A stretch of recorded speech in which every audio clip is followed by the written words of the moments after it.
Good morning, good morning, good morning mga ka-showbiz at mga kapwa Barda fans ko dyan. Ito ang ating update para sa Barda. Sa araw na ito, Barbie Forteza at pamilya ni David Licauco nag-dinner. Yan po yung ating pag-uusapan. Bibigyan ng comment at opinion mga kapwa Barda fans ko dyan. Kaya i-ready na ang sarili, panoorin at pakinggan kung ito ba'y may katotohanan at ibigay ang inyong mungkahit opinion sa loobin sa ating comment section. Pag-usapan natin yan.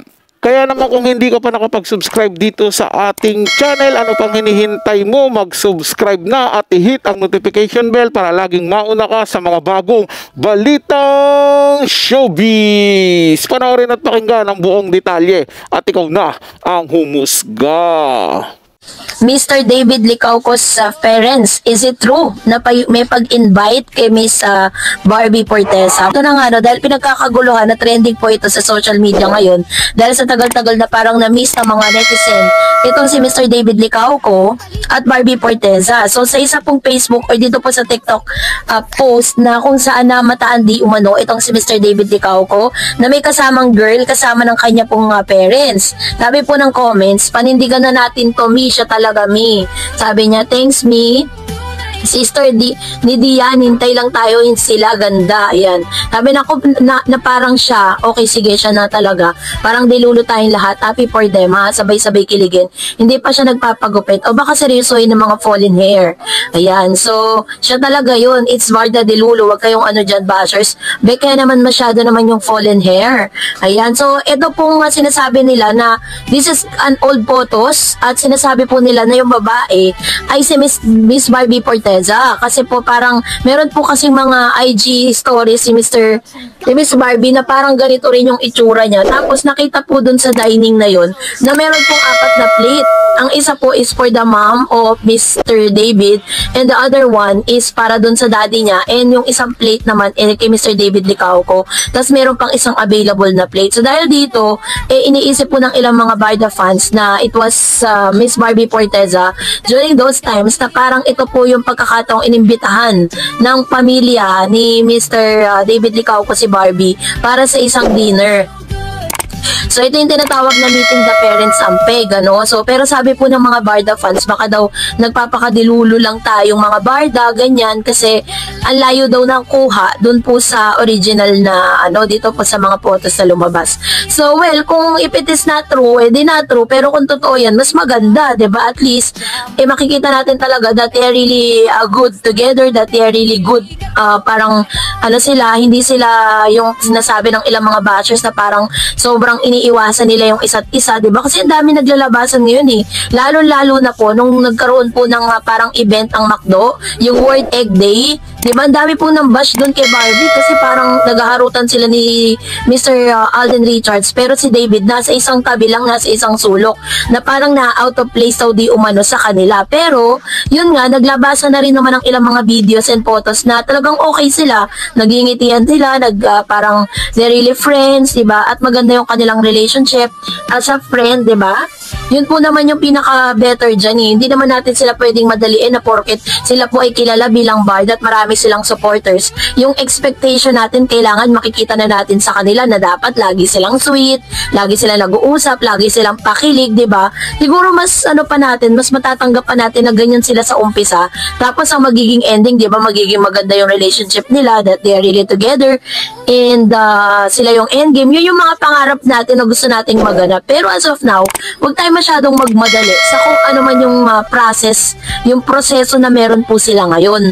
Ang pinakaabangan naman talaga natin is yung magandang ano nila, yung magandang simula nila, 'di ba? At least hindi man sila magkarelasyon, pero magkaibigan po sila. 'Di ba? Maraming mga Barda fans na sinasabi na for real or for real, ay talagang Barda fans sila at hindi magbabago yun. Kaya naman, whatever happen, whatever the plan, or whatever the project that they may have in the future, kailangan lang talaga natin silang suportahan. No? Dahil yun po yung pwede natin gawin para sa kanila.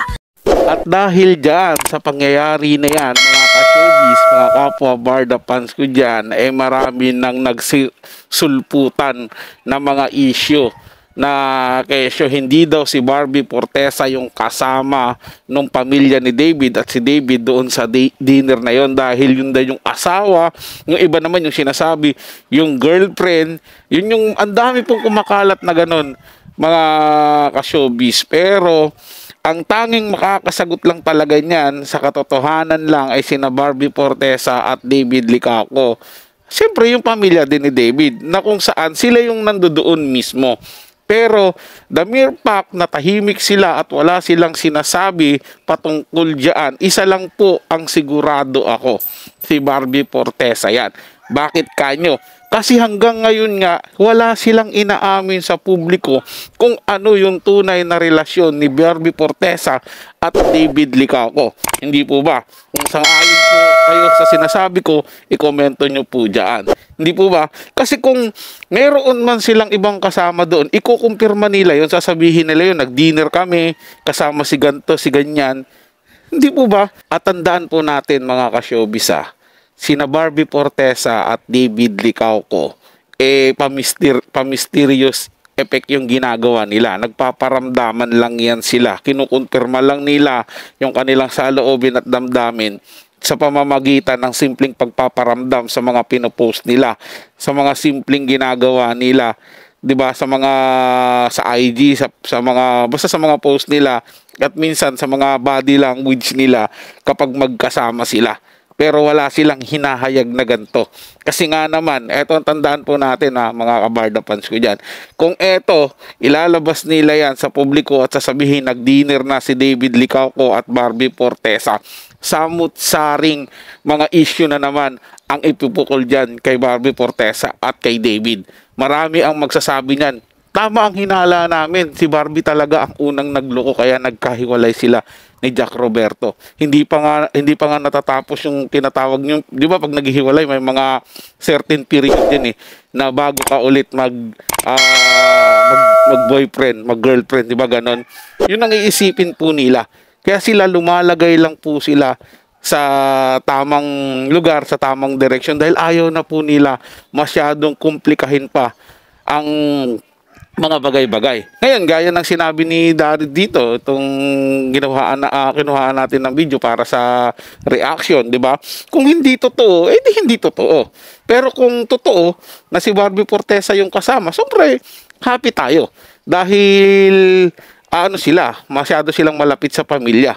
O di ba tandaan din po natin na mayroong regalo si Barbie Fortesa doon sa nanay ni David Licauco.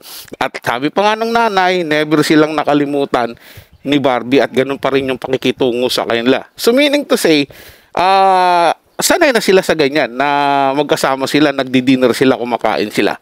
Hindi po ba? So kayo mga ka-showbiz, anong masasabi nyo dito sa pinanood nating video patungkol sa nag-dinner sina David Licauco, Barbie Fortesa kasama yung pamilya niya? I-komento na dyan sa ating comment section at pupusuan ko yan mga kapwa ko Barda fans at mga ka-showbiz. Para sa mga bagong balitang showbiz, ugaling tumutok dito sa ating channel at mag-subscribe at i-hit ang notification bell para laging mauna ka sa mga bagong balitang showbiz.